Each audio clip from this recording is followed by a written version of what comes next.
I've got to say, I'm shocked. You totally blew me away with your skills. I thought someone else would be the hero who faced the final bad guy. But you proved me wrong. Your attacks were super fast. And your observations were spot on. Just then, one of the players who had been frozen in place, finally stood up. It was a Knight of the Blood. And he looked really upset. His eyes were narrow and angry. And he seemed to be in pain. You traitor, he shouted at me. We trusted you. We believed in you and followed you. And then you turned against us. He lifted his huge halberd, and started screaming. You're evil and twisted. With that he charged at me, ready to attack. Time was running out.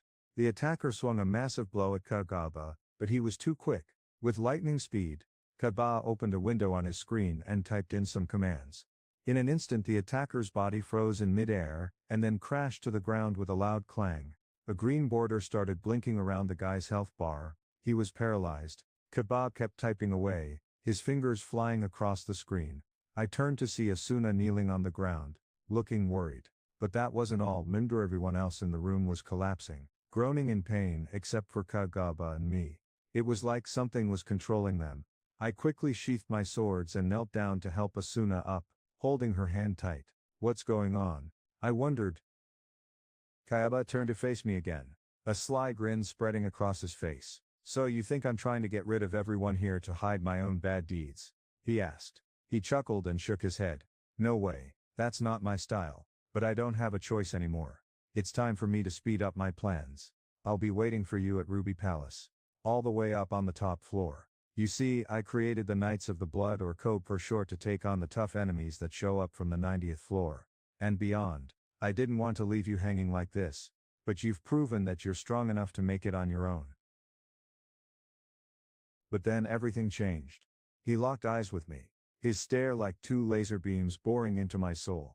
With a swift motion, he plunged the tip of his sword into the dark obsidian floor. The sound that echoed through the air was like a sharp metallic ring. I think you've earned a reward, Kirito, he said, his voice firm and strong. You get to fight me one-on-one right here, right now. No special powers or immortality tricks, just a fair fight. If you win, the game is over. And everyone can log out of this world. So what's your choice? As soon as he said that, Asuna started squirming in my arms, shaking her head wildly. She was trying to tell me something, but I wasn't sure what. Kirito, don't do it, my friend warned, he's trying to get rid of you. Let's pull back and figure out what to do next. My brain was telling me the same thing. This guy was like a game boss, he could change the rules whenever he wanted. He might say it's a fair fight, but who knows what tricks he had up his sleeve.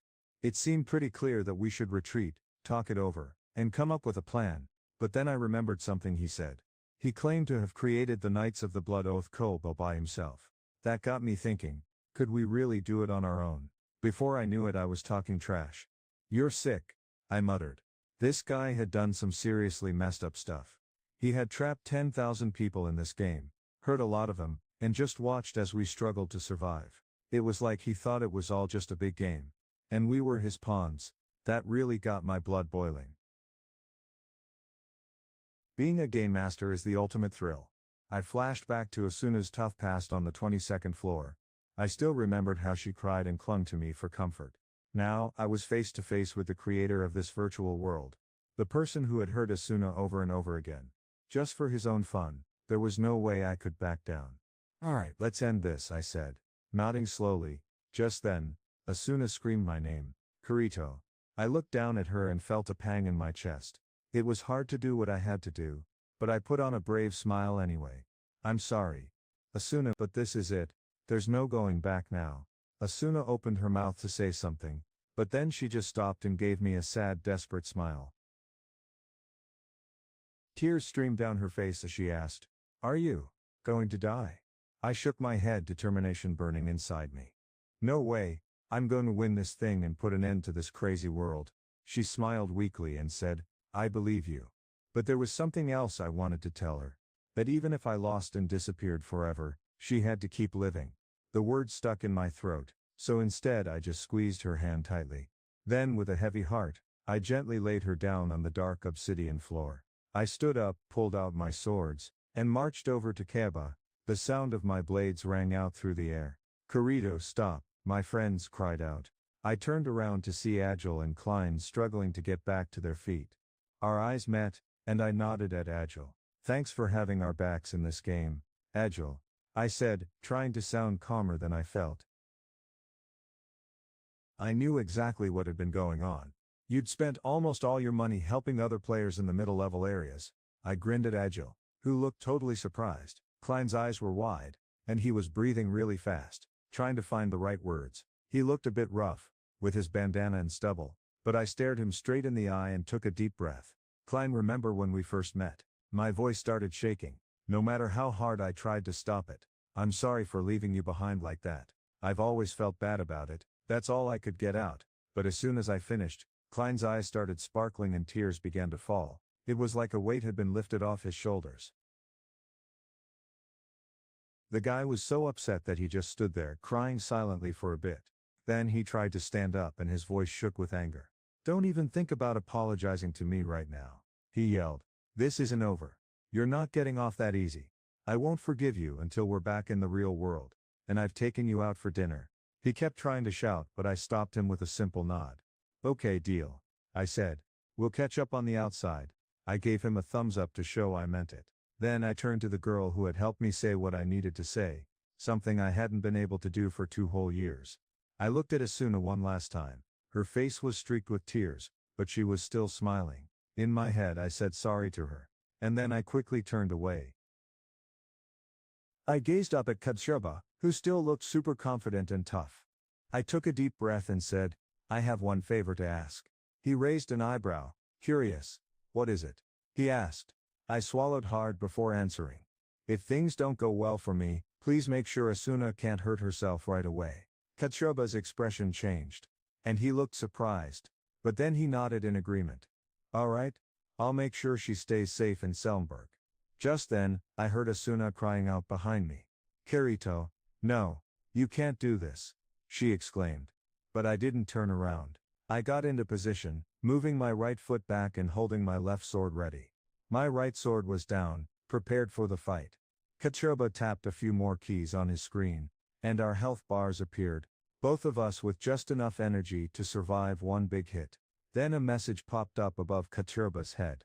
Changed into mortal object. He had dropped his shield, making himself vulnerable in the battle. I was ready for this. It was time to face Kadokawa, and see who would come out on top. The window slammed shut, and my opponent yanked his sword out of the ground. He crouched behind his massive shield, ready for battle.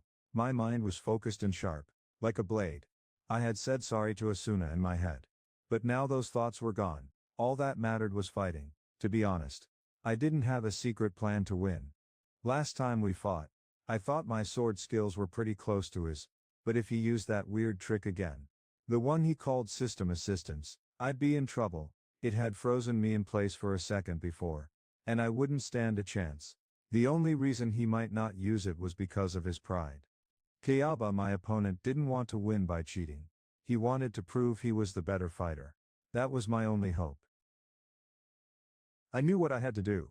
Based on what he said, I figured he'd try to beat me using his powerful holy sword. My only chance of surviving was to surprise him and end the fight fast. The air was electric with tension. It felt like the whole atmosphere was buzzing with excitement and fear. This wasn't just a friendly duel. It was a fight to the death. I'm going to kill you, I shouted, charging at him. I swung my right sword in a wide, powerful arc. But Kaiba was ready. He blocked my attack with his shield, and our blades clashed with a loud spark. For a split second, the sparks lit up our faces. The sound of clashing metal was like a starting gun, and our battle erupted into a frenzy of swords and shields. This fight was different from any other I'd had in this world. It felt more real, more human. Every move counted, and I knew I had to give it my all, if I wanted to come out on top. Here's the rewritten text. We'd already shared our secrets with each other before. My super sharp dual blade skill was actually created by Kadokawa. So I figured he knew all my best moves. That would explain how he blocked every single one of my attacks in our last duel. This time I decided to do things differently. I didn't use any of the game's pre-programmed combo attacks. Instead, I swung my swords wildly, relying on my instincts to guide me. The game wasn't giving me any hints or help, but something weird was happening. My thoughts seemed to be moving at super speed, making my sword swings faster than normal.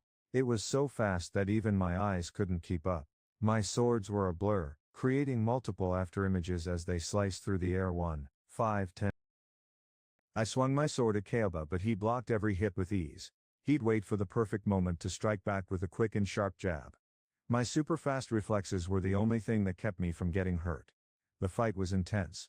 But we were evenly matched. I tried to read Kaoba's mind by staring into his eyes. Our eyes locked and I felt a shiver run down my spine. Kaoba's eyes, which normally seemed like cold brass, showed no sign of kindness or emotion. I had seen a glimmer of humanity in him before. But now he just seemed ruthless. It was scary to think that I was fighting someone who had killed 4,000 people. Could anyone be capable of something so terrible? Imagine the weight of 4,000 lives lost. It's a burden so heavy that it can turn someone into a monster. I let out a fierce roar, Russ. Trying to shake off the tiny spark of fear that was growing inside me. My arms moved lightning fast, striking again and again, but my opponent, Kaoba, didn't flinch. He was like a wall, using his shield and sword to block every single hit with ease. It was like he was playing a game, toying with me. The fear in my heart started to grow into panic. If he could defend against all my attacks, that meant he could strike back at any moment and deliver a knockout blow. Doubts crept into my mind, making me wonder if I was good enough to take him down. Was I just wasting my time? The thought sent a chill down my spine. I didn't need any help from the game to take on Kaoba, but then I thought, this isn't working. So I changed my plan. I used my coolest move with the dual blades, it's called the Eclipse. My swords moved super fast, flashing all around me like a bright sunburst. I swung them 27 times in a row. But Kaoba was just waiting for me to make a mistake. He knew the game's tricks too well. For the first time he started to smile, and it wasn't a nervous smile, it was a confident one, like he knew he was going to win. As I kept swinging my swords, I realized what I had done wrong. I had started to rely on the game's help again. Instead of trusting my own instincts, I made a mistake, and now I was in trouble. I was in big trouble. I was stuck in a combo move and couldn't get out of it. Kaoba knew every single attack that was coming, and he blocked each one with his shield. It was like he had superpowers. Every time he parried my blows, I felt more and more hopeless. I could only think about Asuna and how sorry I was for not being able to protect her. At least she would be safe, I told myself. The final blow came, a powerful thrust that sparked against Kaoba's shield. But it was too much for my sword, and it shattered into pieces. Farewell, Kirito. Kaoba sneered, his sword glowing red as he raised it to strike me down. Just as all hope seemed lost, I heard a loud voice in my head. I'm going to watch over you. It was a fierce cry that gave me a surge of energy. And then, out of nowhere, a figure darted between Kaoba's blade and me. They moved so fast, it was like a blur. Who was this mysterious hero, and how did they save me just in time? I'll never forget that moment. Asuna's chestnut hair flew through the air as she shouted my name. But what was going on? The game should have frozen her in place. Instead, she stood tall, her arms outstretched, and her head held high. I saw a look of surprise flash across Kaoba's face, but it was too late to stop him now. Everything seemed to happen in slow motion. Kaoba's sword sliced through the air, heading straight for Asuna. I watched in horror as it cut her from shoulder to chest. I lunged forward, desperate to save her, and managed to catch her as she fell. She collapsed into my arms, silent and still. Our eyes met, and for a moment, everything else disappeared. Asuna smiled weakly at me, but I knew she was in trouble.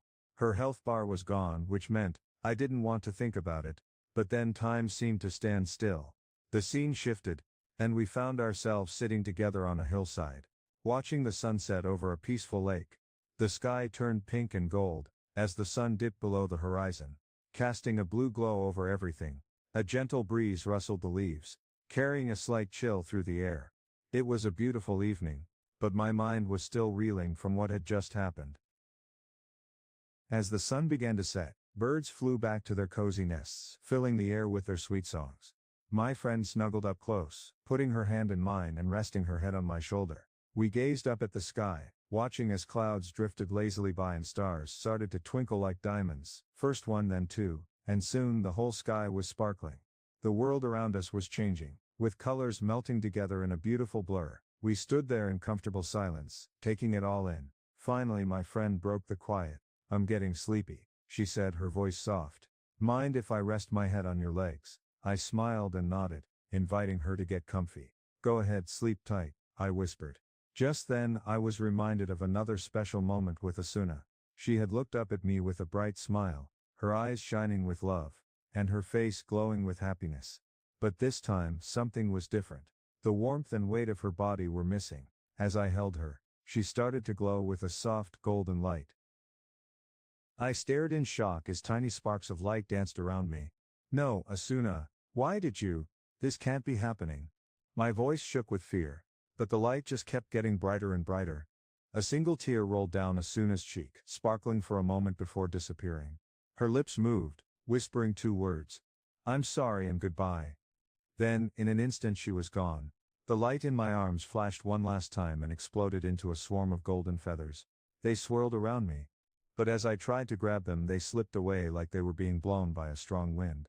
I tried to scream, but no sound came out. The feathers kept floating upward, spreading out and vanishing into thin air.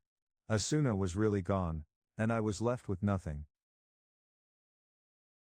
I felt like I'd been punched in the gut. No way. This can't be happening. I collapsed to my knees, feeling like my whole world was crashing down. The last feather floated gently onto my hand, and then poof, it vanished into thin air. The guy in front of me, Kadokawa, raised an eyebrow and shrugged dramatically. Wow, what a twist. It's like something out of a video game. She shouldn't have been able to escape that paralyzing attack. Totally unexpected. But I wasn't listening. My emotions were going crazy. Sadness, anger, frustration, all mixed together in a big mess. I felt lost and empty inside.